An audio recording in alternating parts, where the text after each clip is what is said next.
Okay, so popular sovereignty, republicanism. We're going to do both of these today, and it is your last one. So go ahead and let's start with popular sovereignty. Um, a key principle of the U.S. Constitution that people are sovereign. This just means all powerful. Like every bit of power is all the supreme, all power, ultimate power is all in the people, all held by the people. And how do people exercise this power? How do you use this great power you have? You elect representatives. That's all you do. You elect your representatives. That's how you exercise your power. Okay, so to find popular sovereignty, our first example happens to be the preamble of the Constitution, and I have this adorable little video to show you. Preamble just means introduction. Okay, here is how you know you're learning about popular sovereignty, or how you know it's being talked about in the Constitution. See this word?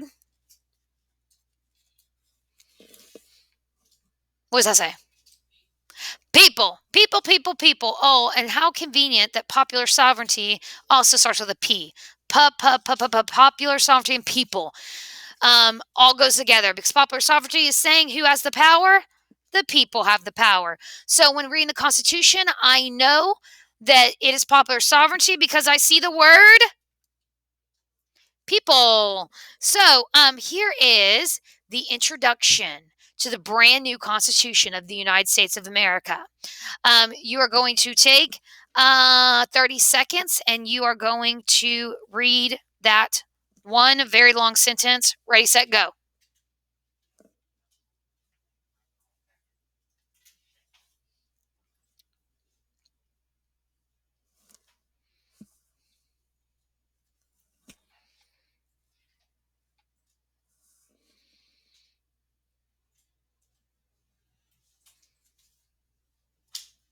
Okay, time's up. We, the people of the United States, in order to form a more perfect union, establish justice, ensure domestic tranquility, provide for the common defense, promote the general welfare, and secure the blessings of liberty to ourselves and our prosperity, do ordain and establish this Constitution for the United States of America. That is how your Constitution begins. And before I talk about popular sovereignty, I do want to say how it says, in order for us to form a more perfect, which means in order for us to form a better United States, because we're not trying to shock Americans by saying, guys, we just totally redid your government. But we did this because we need something a little more perfect than the Articles of Confederation, because this is better than the AOC. This one did not work.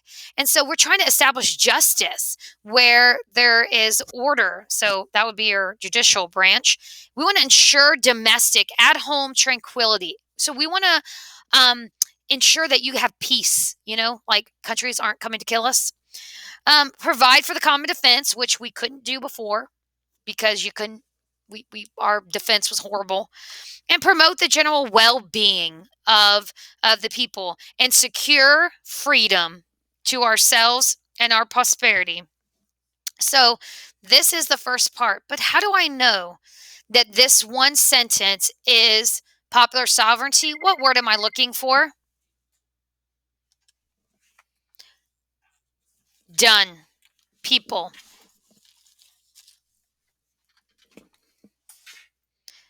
So, in the preamble, I underlined. What did you underline? Or circle, sorry. I underlined people. Because people have all the power. It's one of those big things where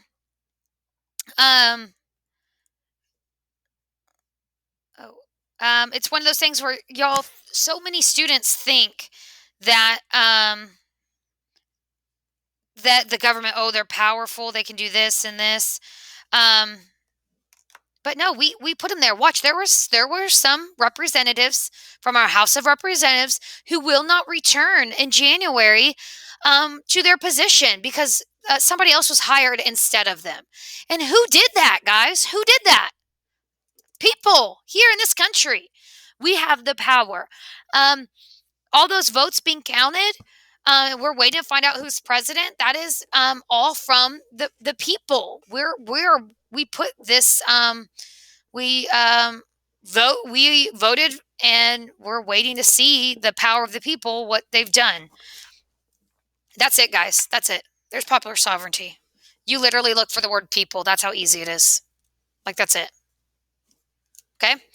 I don't, it is that easy. I'm going to explain to you your assignment in a second. I'll go back to that. Go ahead and go to Republicanism. Another sounds like a big word, but this is easy. See what this says? Elect and choose. This says vote, but guess what? Unless it's one of our new amendments, elect or choose is what's used in the Constitution. The original part of the Constitution, it doesn't say vote. It says you elect someone, you choose someone. It does not say vote. So these are our big words. So we know we're talking about republicanism if we look for, watch how easy this is, the word elect and choose. Yes, it is that easy. So let's go to our first quote from the United States Constitution. The House of Representatives shall be composed of members chosen every second year by the people of several states. Some of you might say, ooh, people, it's popular sovereignty. Yeah, you're right. But you take multiple choice tests, and so there'll only be one right answer. And republicanism, how do people exercise their power? Using republicanism, electing or choosing. So what do I circle in here? Is chosen? Oh, but some people say, but Miss Howard, it didn't say choose. Chosen is just another tense of the word choose, so don't let that scare you. This is an example of republicanism because it says chosen. It's an example of also separation of powers. It's also an example of popular sovereignty, but we're focused on just this one. All right, let's do that again. 20 seconds. Do the next example.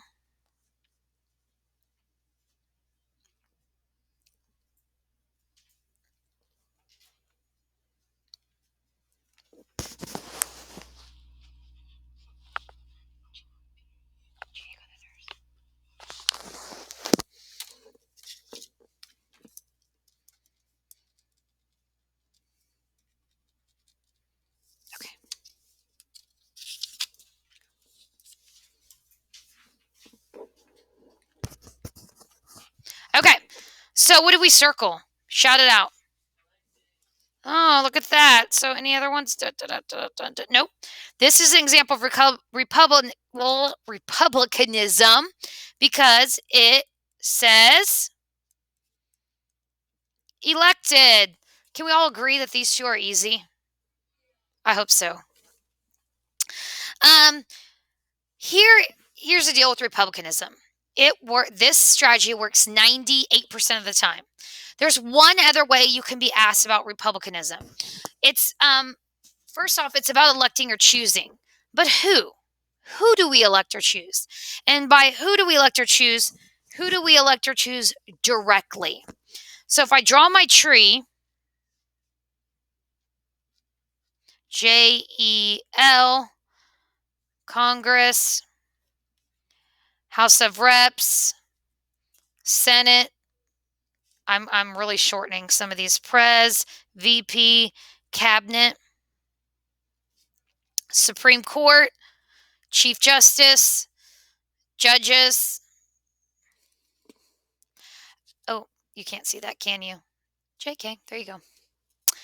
Okay, I don't want to confuse you, and you really don't really have to understand this at your level of 8th grade. Most of us think we directly elect the president. Technically, we don't. Because Electoral College, we give those electors to people that then say, okay, Texas votes this way. There is a time in history where our electors did not vote the way our votes followed. but that's rare and they would never be an elector again. You don't need to worry about all that. There is only one branch where we 100% directly vote for those people, and that is the legislative branch. So one way that we show republicanism is we elect the legislative branch entirely, every single person directly by popular vote. The vice president, we don't directly elect because the president chooses that. He chooses the cabinet. The president chooses the Supreme Court. And those other judges are chosen differently also. So the only people that we 100% directly use republicanism on is Congress / the legislative branch / House of Reps and Senate.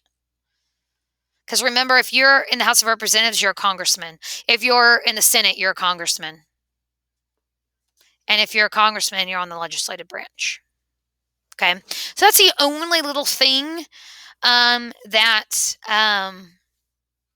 little extra thing you might be asked. Well, it's like, who do we use republicanism on? Who do we directly but that's rare. Usually it's this right here where you're going to say, oh my God, that's so easy.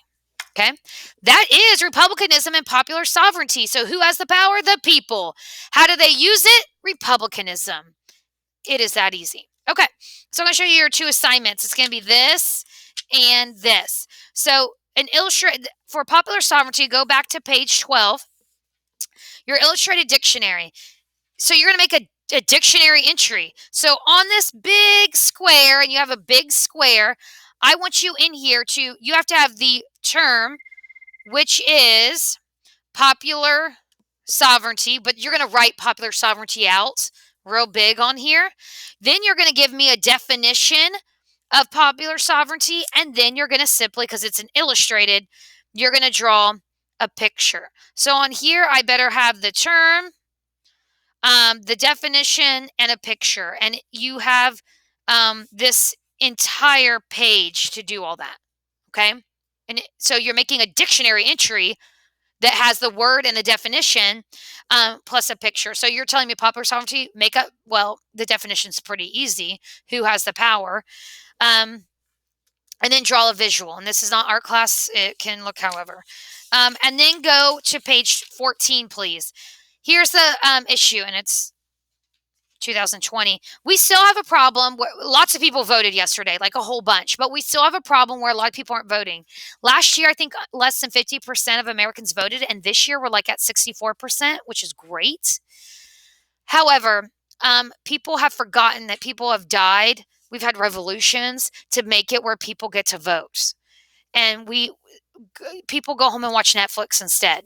We have tried to accommodate everybody. Like if you're, let's say you have a type of physical impairment, there is a way where people from the voting poll will come outside to you to help you out. There's lots of things we can do to make sure you get to those polls to vote. So you're going to make a poster about republicanism. So your poster has to use the word elect and choose, or chosen, and it cannot use the word vote. You can't use that word because we are going to see elect and choose most of the time in the Constitution. So your poster is going to have to say elect and choose and have a picture. So you're trying to get people to vote. I'm not trying to say, you're not trying to get them to vote for a particular person or group. No, you're just trying to get them to vote. And I know you probably heard some commercials, TV things. It wasn't saying vote for a certain candidate. It was just saying, go vote. It's a right that we should be proud to have.